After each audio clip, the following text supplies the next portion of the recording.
All right, I have 6-4 here, and it does have two sides. And on this first side, it says, write the equivalent fraction, an equal fraction to this mixed number. What that really means is you're gonna have to turn it into an improper fraction. You might wanna use the chart, and your grown-up has that emailed to you, and I have a copy for you as well. And you can look on your chart and find the mixed numbers and see, how do we change that mixed number into an improper fraction? And I'm also going to show you how to do number 1 right now. So here's what I would do. I have to figure out, if I have 6 holes, each of those holes have 5/5 in them. So my very first job is to figure out, well, how many fifths would that be? So I'm going to go ahead and I'm going to multiply 6 times 5. When I multiply 6 times 5, I get 30. I have 30 fifths in 6 holes. And then I have these 2 fifths left over. So the next thing I have to do is I have to add now 30 plus 2. And I'm going to get 32.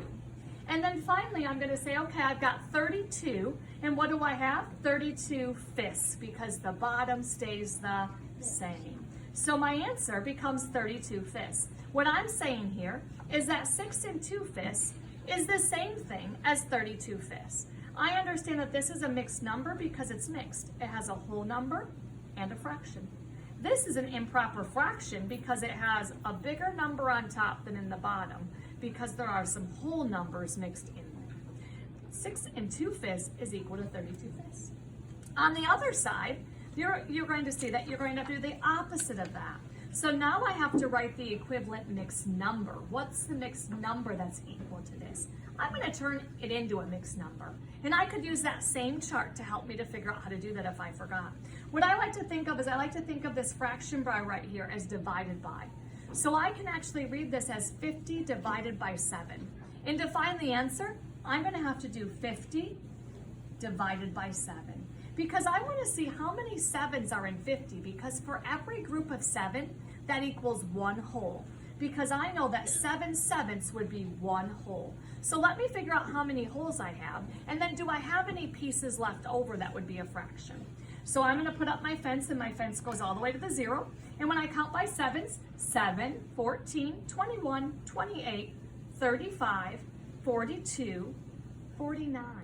So I'm going to have 7 holes, and then when I'm going to multiply this out to see how many extras I have left over. 7 times 7 is 49, and 49 plus 1 more is 50, so I know 50 minus 49 is 1.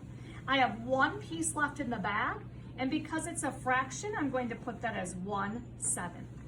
So I know that I have 7 holes and 1/7 left in the bag. My mixed number would then be 7, and my remainder is 1/7. This 7 becomes the whole number. The 1 remainder becomes 1/7 as a remainder. What I'm saying is that 57ths is the same exact thing as 7 and 1/7.